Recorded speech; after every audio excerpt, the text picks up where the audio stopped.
Os senadores Hamilton Mourão e Rogério Marinho tentam a autorização do Supremo Tribunal Federal para que um grupo de parlamentares possa visitar o general Braga Neto. O militar está preso desde sábado no Rio de Janeiro sob acusação de tentar obstruir as investigações sobre a suposta tentativa de golpe de Estado. Inclusive, o general Braga Neto mudou de advogado. A família destituiu Luiz Prata, que o defendia desde que ele foi indiciado em novembro. Agora, quem está cuidando da defesa do militar é José Luiz Oliveira Lima, um dos criminalistas mais respeitados do Brasil. Ele foi, inclusive, advogado de defesa de José Dirceu, no Mensalão, e também de Léo Pinheiro, ex-presidente da construtora OAS. Começar essa rodada com o Cristiano Beraldo. Você, Beraldo, parlamentares querem visitar Braga Neto, mas a informação que chama atenção é essa mudança de advogado, né? Braga Neto contrata o advogado que prestou serviços, bons serviços na avaliação de José Dirceu, mas que se notabilizou por fechar acordos de delação premiada. Talvez tenha uma pista por aí, Beraldo? Neto, eu não conheço o general Braga Neto, eu só tive conhecimento das suas atividades a partir da sua entrada e destaque no governo Bolsonaro. Eu não sou fã e defensor dessas coisas que aconteceram ali dentro do Palácio do Planalto. Eu acho que é inadmissível, sobretudo para pessoas que fazem parte do Exército Brasileiro e que têm uma missão constitucional, fizeram um juramento e não podem trair este juramento, sobretudo com um plano completamente lunático que aparentemente estava sendo tratado. Agora, também não sei qual foi o tamanho ou se houve participação do general Braga Neto, direto ou indiretamente, na elaboração e tentativa de execução desse plano. As acusações são fortes, são pesadas e ele tem que se defender. É direito que cabe a qualquer pessoa. Quando a gente olha para o general Braga Neto, eu acho que podemos assumir que ele jamais imaginou que seria preso, que teria que viver uma rotina na prisão. Diante dessa situação que abala qualquer pessoa, a menos que seja um criminoso profissional que vê na prisão parte da rotina, algo corriqueiro, mas qualquer pessoa que é submetida a uma cela, claramente tem ali um momento de choque, se desestabiliza emocionalmente, fisicamente, enfim. E agora ele está pensando, com todo o direito, quais são os caminhos que ele tem para sair dali.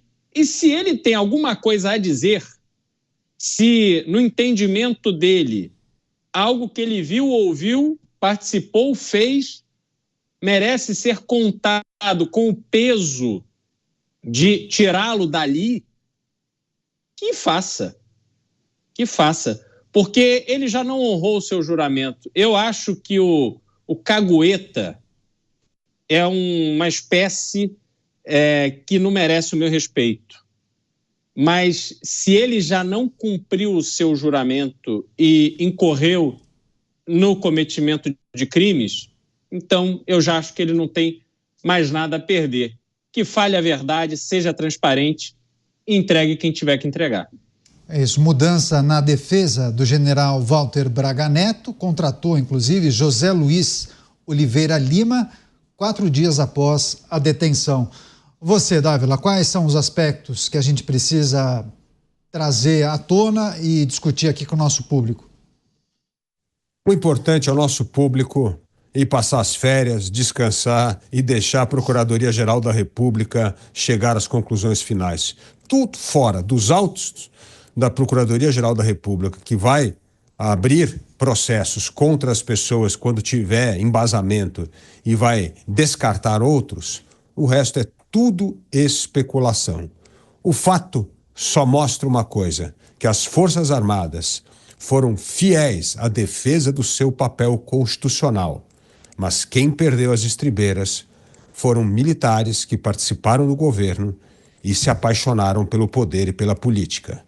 Isso sim que precisa ser investigado. E esses que esqueceram a farda e se apaixonaram pelo poder e pela política e na perpetuação do poder, esses vão ter que prestar contas à justiça. Mas o importante é que as Forças Armadas cumpriram plenamente o seu papel constitucional e não embarcaram em aventuras. O resto é especulação, é história, é narrativa. E o que nós precisamos agora é um pouco de tranquilidade para deixar a Procuradoria-Geral da República trabalhar e produzir as acusações e depois, não só acusações, que é importante, mas também dispensar aquelas acusações que são baseadas unicamente em narrativa e que ignoram os fatos.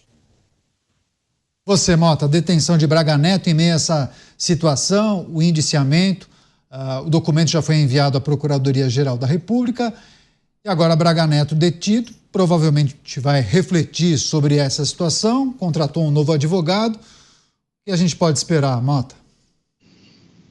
Surpresas. Essa é a única coisa que eu acho, a única certeza que eu acho que a gente pode ter. Virão surpresas por aí. O meu comentário diz respeito ao fato de que uma das coisas mais básicas no Estado de Direito é que todos são iguais perante a lei. Então, todo mundo que vive num país democrático onde vigora o Estado de Direito tem que ser tratado da mesma forma pela lei.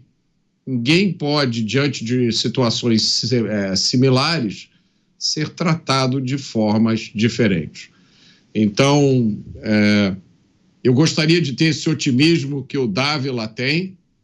Infelizmente, eu não tenho, porque pelas coisas que aconteceram nos últimos anos no Brasil, a gente viu que essa lei básica do Estado de Direito, o tratamento igual perante a lei, no Brasil é exceção e não a regra.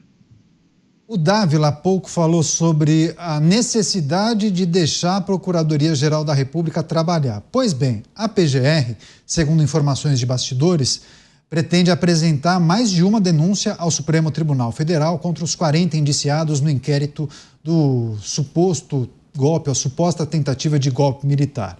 A ideia é dividir as acusações que atingem o ex-presidente Jair Bolsonaro, os ex-ministros Braga Neto e Augusto Heleno e outros 37 envolvidos no caso, segundo a Polícia Federal.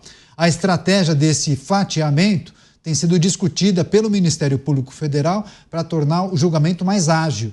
Se tudo correr como previsto, nos bastidores da Corte, o veredito com a provável ou possível condenação de Jair Bolsonaro sairia ainda no ano de 2025, portanto, antes do ano eleitoral de 2026. Você, Dávila, não é estranho que essas conversas de gabinete venham à tona e sejam publicadas por articulistas de grandes jornais? Porque, de certa maneira, quando uma informação tão sigilosa como essa vem à tona, sinaliza e sugere uma porção de coisas, né? É verdade. E daí o ceticismo do Mota, que tem razão quando essas coisas acontecem.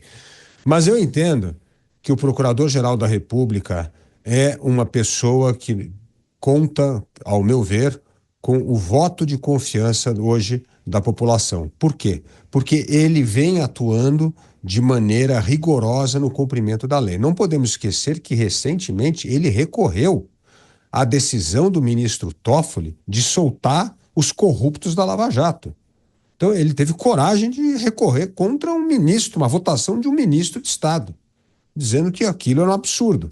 Então, assim, ele é uma pessoa que se posiciona. Então, é esse voto de confiança com essas ações que o Gonê tomou recentemente que me dá esperança de que a Procuradoria-Geral da República fará o trabalho. Agora, começou mal, como você bem disse, Caniato, não era para estar vazando nada, era para estar debruçado no inquérito da Polícia Federal, entendendo o que tem de prova e o que tem de narrativa. Aliás, eu fiz esse exercício. Eu coloquei o inquérito da Polícia Federal nessas ferramentas de inteligência artificial. É muito interessante fazer esse exercício, eu convido a nossa audiência a fazer.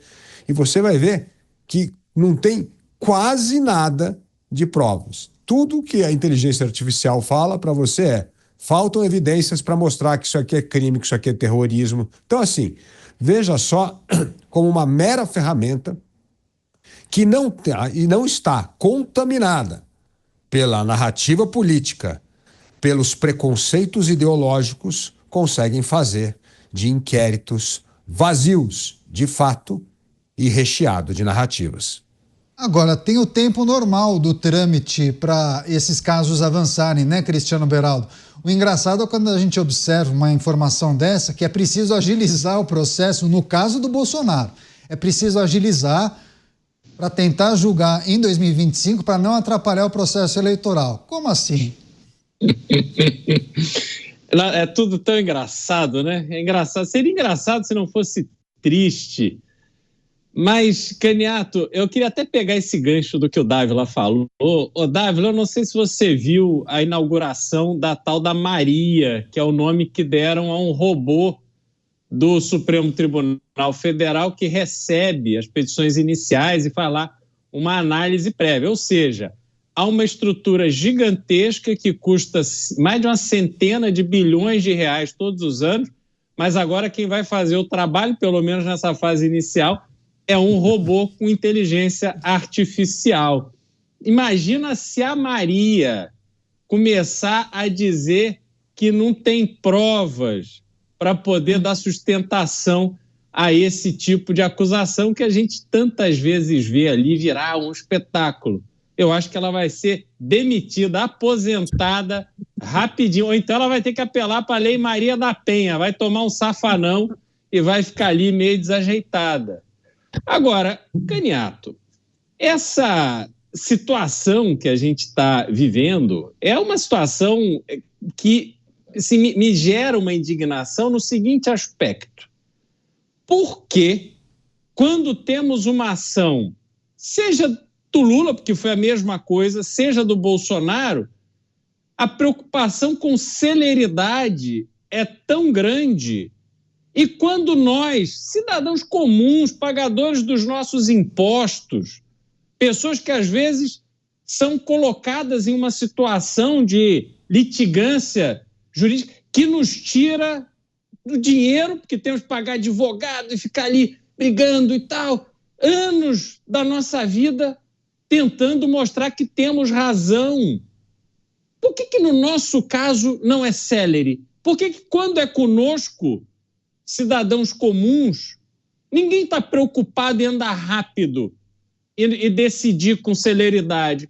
Então, Caniato, isso tudo vai desanimando, vai mostrando que a gente não tem essa justiça cega e equilibrada como a imagem da justiça sugere. E isso tudo, eu acho que terá um peso, uma consequência muito danosa no futuro. As pessoas vão se dar conta disso, Caniato. E uma nação que não acredita na justiça, aliás, saiu pesquisa recente, inclusive nos Estados Unidos, sobre isso, depois a gente pode falar. Sim. Eu acho que uma nação que não acredita na sua justiça realmente fica com um futuro muito prejudicado. Programa Os Pingos nos Is, a notícia em destaque, a gente está repercutindo um artigo que foi publicado, salvo engano, no estado de São Paulo, e a jornalista apresenta uma série de levantamentos sobre as discussões que estariam acontecendo dentro da Procuradoria-Geral da República sobre a denúncia que será oferecida à Justiça, ao Supremo Tribunal Federal, no caso da suposta tentativa de golpe, um fatiamento dessa denúncia. Inclusive, a ideia é tentar acelerar o caso que envolve Jair Bolsonaro para possivelmente julgar o caso em 2025 para não atrapalhar o processo eleitoral de 2026. Mas já atrapalha, né, Mota? É muito difícil comentar esse assunto, Caniato. Eu estou pensando aqui, né? Campo minado? Eu achei interessante o pequeno meia-culpa que o Dávila fez aí. Quem sabe agora ele não revê esse otimismo dele que, na minha opinião, é otimista demais e não encontra amparo na realidade, né? Porque vamos imaginar por um momento que essa notícia tenha algum fundo de verdade, né? Primeiro, de novo, um caso em que uma parte da mídia tem acesso a informações que deveriam ser absolutamente sigilosas, né?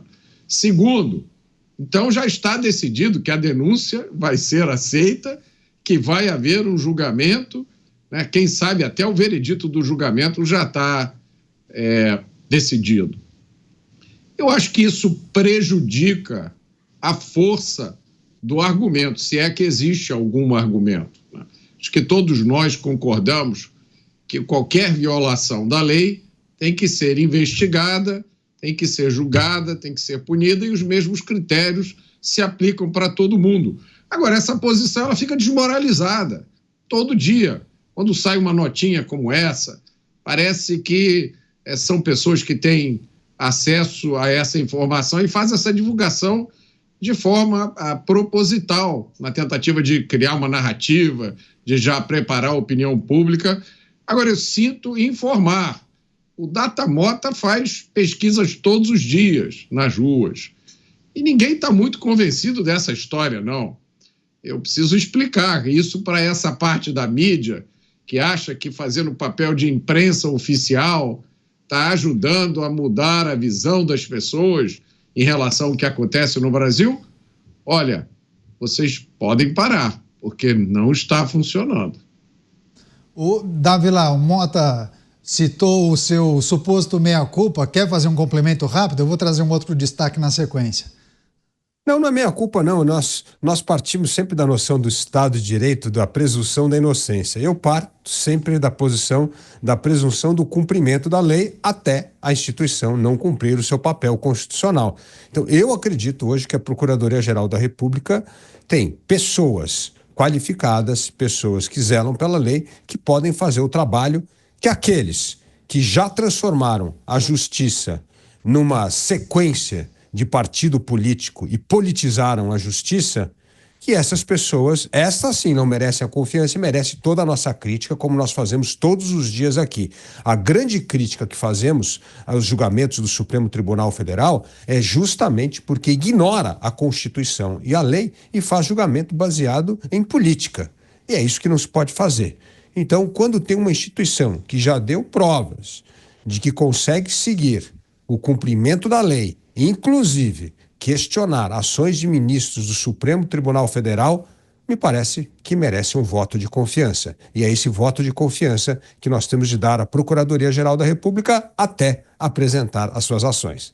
Claro que a gente vai seguir acompanhando. Trata-se de uma informação de bastidor que foi levantada por uma jornalista do estado de São Paulo, mas qualquer outro aspecto em relação à possibilidade de fatiamento dessa denúncia ou alguma atualização sobre isso, a gente vai trazer e debater com os nossos comentaristas.